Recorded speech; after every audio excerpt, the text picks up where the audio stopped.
our Orange the World campaign and the 16 days of activism against gender-based violence. We Walk, Strides Against Violence is our campaign to speak with one voice to address the global pandemic of violence against women. This virtual walk was the first time that all chapters worked together to organize a national event. So today we are throwing a party to celebrate and to thank all of you. On the program, we have 2 inspiring speakers and 2 amazing performers.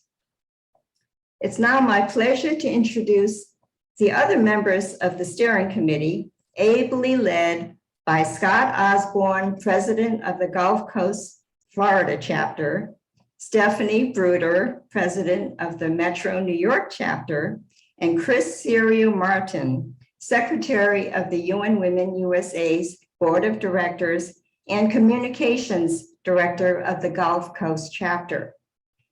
I want to express my deepest appreciation to all of the volunteers who created We Walk, and to all of our participants, our donors, and sponsors. Over several months, we reached out to educate, to mobilize, and to raise funds through our networks. We walked over multiple days at different venues in different cities, and we wore orange to raise awareness about violence against women. We thank you for all of your efforts and your contributions to this success. Now let me turn the program over to Stephanie Bruder. Thank you. Thanks, Mary. We want to applaud the New York chapter's annual visionary sponsor, Noom. Noom is a psychology-based digital health platform powered by data, technology, and human coaches that helps millions of people meet their personal health and wellness goals, from weight management to diabetes prevention to stress reduction. Thank you, Noom. And now I am so pleased to introduce Sondretta James, who will perform her inspirational poem made for our walk. Sondretta is Director of Public Affairs for UN Women USA Chicago. A creative artist in photography, podcasting, and poetry, she's a fashion designer and CEO of Africana Fashion, and mother of 2 homeschooled children. Thank you, Sondretta. Hi, I'm Sondretta James, and I'm honored to be here to read my poem, We Can Go Far Together. We can go far together. We can reach heights unknown. What can we do when we're together? How far can we go? It's going to include all. It's going to take everyone. We can go far together. Come on, come on, come on. What are we trying to accomplish when we lift everyone up higher? What can we do when she can? How far can we go when they do? We can be free to educate our children, protect our hearts, raise a healthy generation. This is a time to say, yes, let's go higher, higher, higher, higher. Keep walking, keep pushing, keep going. Let's walk together. You can. We can go far together. I am walking on air because you said, go ahead. You got out the way. You let me pass through. I look forward to getting out of the way so you, the next generation, can pass through too. Together, we can go far. Thank you. Wow, beautiful. And now it is my great honor to introduce activist Naila Amin. A dual citizen of the US and Pakistan, Naila was forced to marry at the age of 13, a man twice her age. She was rescued by the US State Department and founded the Naila Amin Foundation to help other young women facing child marriage. Thanks to her efforts, New Jersey became the second state in the US to ban child marriage. In 2021, New York State also followed suit, naming the legislation Nyla's Law. 44 states in the US still allow child marriage, so the work continues. She has recorded a very special message to share with us today. Hello everyone, my name is Nyla Amin and I'm so happy to be here with you today to congratulate you on your first national virtual walk to end violence against women.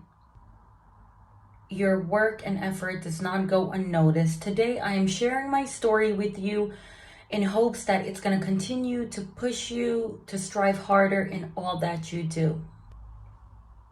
I was engaged to my first cousin at the age of 8, and at 13 years old, I had my Islamic ceremony done where I was considered his wife. This was all done for immigration purposes.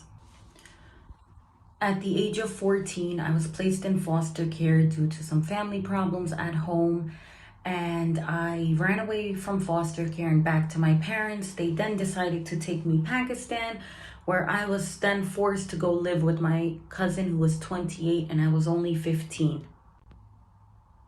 I lived a life of slavery for 5 months. He took my phone, he took my passport.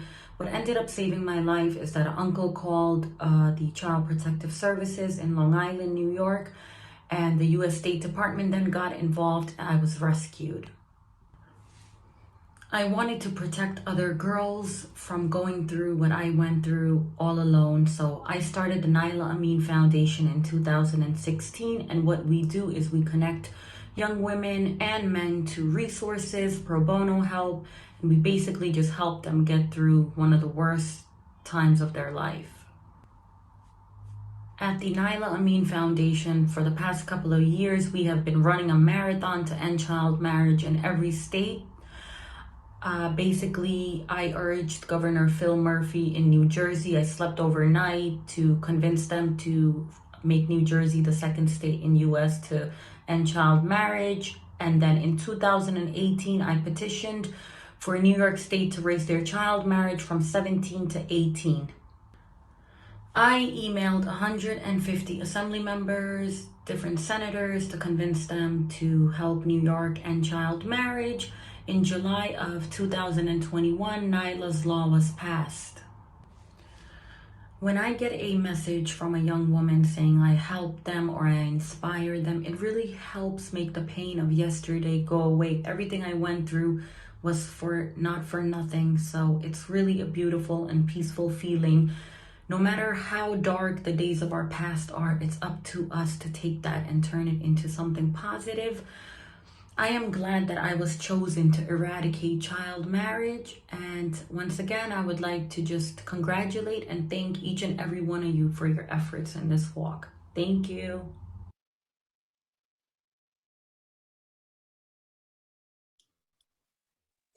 Thank you, Nyla and Stephanie. My name is Chris Serio Martin. I am Secretary of the UN Women USA National Board and Communications Director for the Gulf Coast. Changing cultures and laws to stop child marriage around the world is a priority for UN Women, and we are making progress. But in order to truly eradicate violence against women and girls, men must become involved. I am delighted to introduce Don McPherson, a former pro football player, professional sports commentator, and the author of You Throw Like a Girl, The Blind Spot of Masculinity. Don is a vocal advocate for the prevention of sexual and domestic violence, and he is a force for changing masculine norms for boys and men. He has shared with us a fantastic short message. I do want to alert you that you may have to turn up your volume to hear this recording. Enjoy. Hello, my name is Don McPherson, former board member of UN Women USA. In 1994, I retired from 7 years of professional football to join Northeastern University's Center for the Study of Sport and Society. I went there to work with a man named Richard Lapchick, a white man doing work around racism in sports. But when I got there, I met a guy named Jackson Katz, who had just created a program called Mentors in Violence Prevention. And the idea of MVP was to engage men in a conversation around masculinity and issues of men's violence against women. I was 29 years old and I had never heard anyone make that connection or talk about issues of masculinity and the complexities of all forms of men's violence against women. In that time, I realized that what Jackson was asking me to do in the work was to use a privilege I didn't know I had to address a problem I didn't know was mine. To address and confront all forms of men's violence violence against women, using my status as an athlete and as a man. 27 years later, I continue to do that work. I continue to work on engaging men in the conversation around masculinity and its link to men's violence against women. In 2019, I published a book titled You Throw Like a Girl, The Blind Spot of Masculinity. The title comes from the conversations I've been having with men over the years about what was the worst insult you could hear as a little boy. You throw like a girl, which did two things to young boys. One is it said that women and girls were less than. It was the insult. And two, it created this, what I refer to as a narrow form of masculinity, that I have to be tough and strong, don't cry, don't back down. And that was, to me, at the core of addressing and having the conversation with men. The subtitle, though, The Blind Spot of Masculinity, speaks to what male privilege does to men. It keeps us from the conversation because we don't have to be engaged. We can be silent. And the blind spot is that we don't grow as men if we don't engage this conversation around masculinity in a positive and proactive way. That led me to understanding that we don't raise boys to be men, we raise boys not to be women, because we're not saying what it means to be a whole, caring, loving man. I refer to that as aspirational masculinity. What do we want for our boys? What do we want for our sons? The last chapter of my book is titled, Be Your Son's Father, Not Your Father's Son.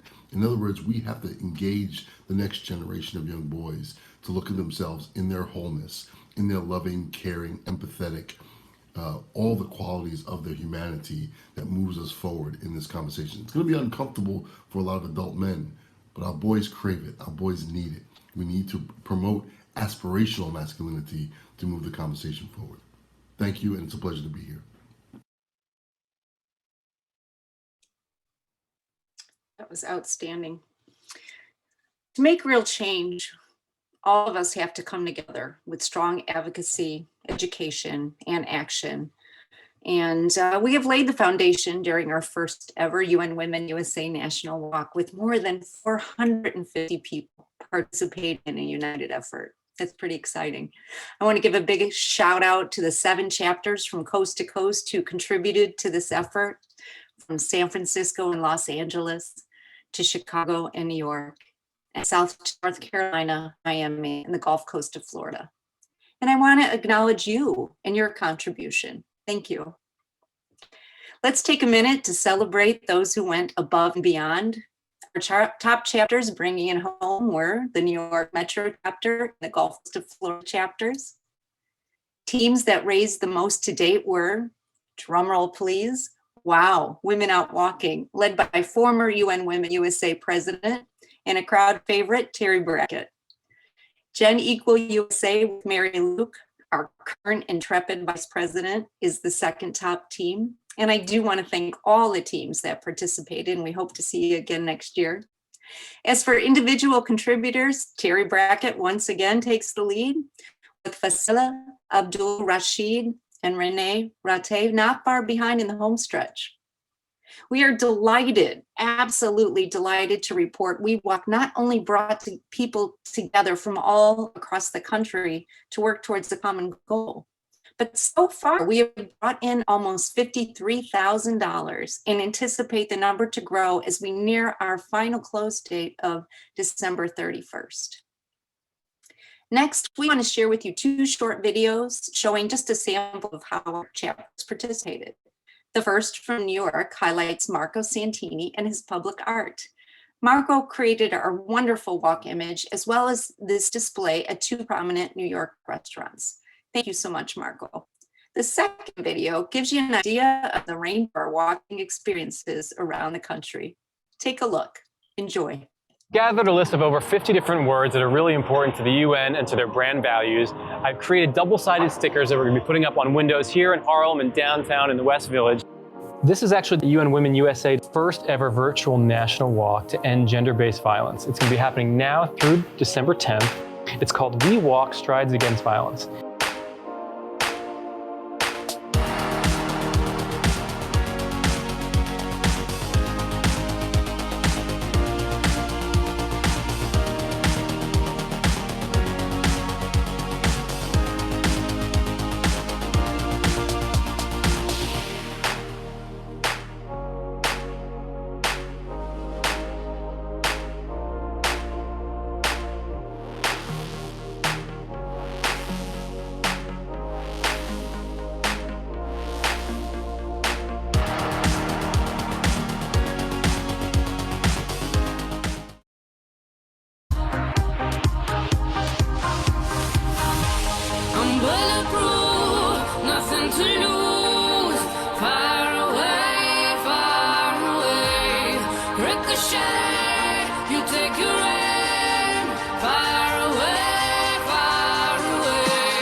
Thanks again, Marco, and all the walkers who submitted photos.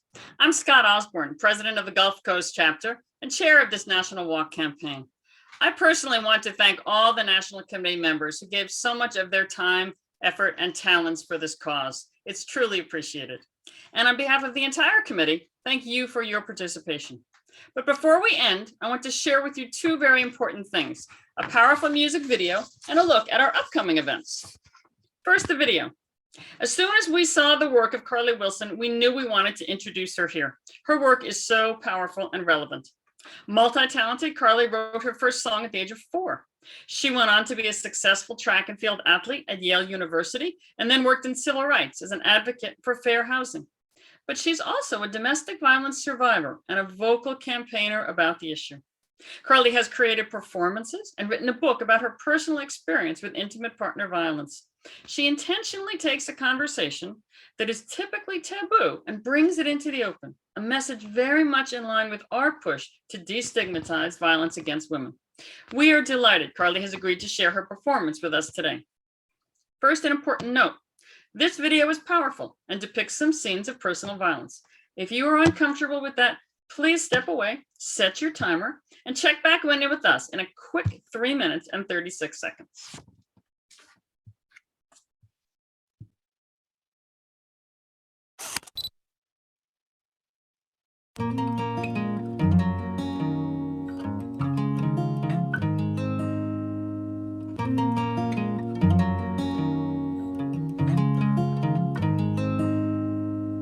I'm blocking your words out of my head. I promised myself I'd try.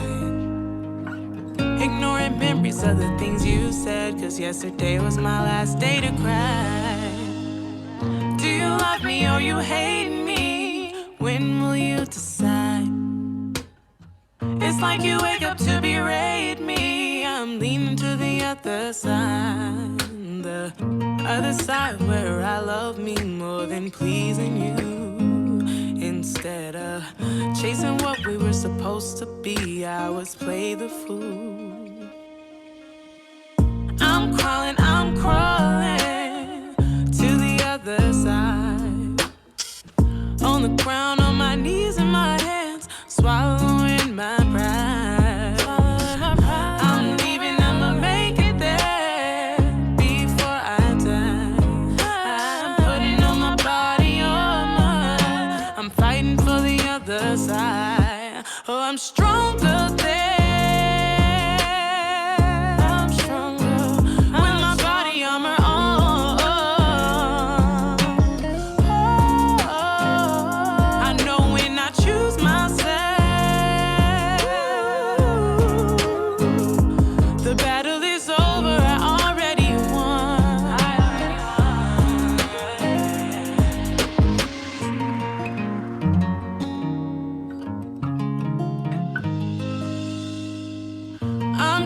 I'm stronger on the other side. Putting on my body armor, fighting for my life. I might bend, but I won't break. No, you can't break me. I'm stronger, I'm stronger, I'm stronger. I'm crawling to the other side. I'm crawling on the ground, on my knees and my hands, swallowing my pride. I'm leaving, I'ma make it there before I die. I'm putting on my body armor. I'm fighting for the other side. I'm fighting 'cause I know that I'm stronger there with my body armor on.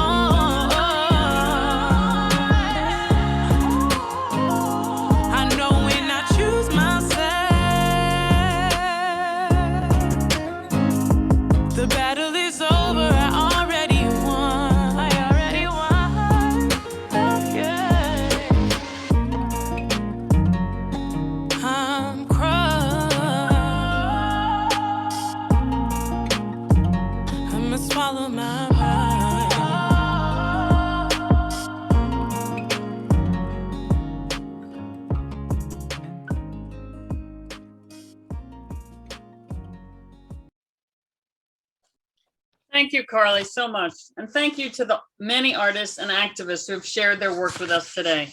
We are very, very grateful.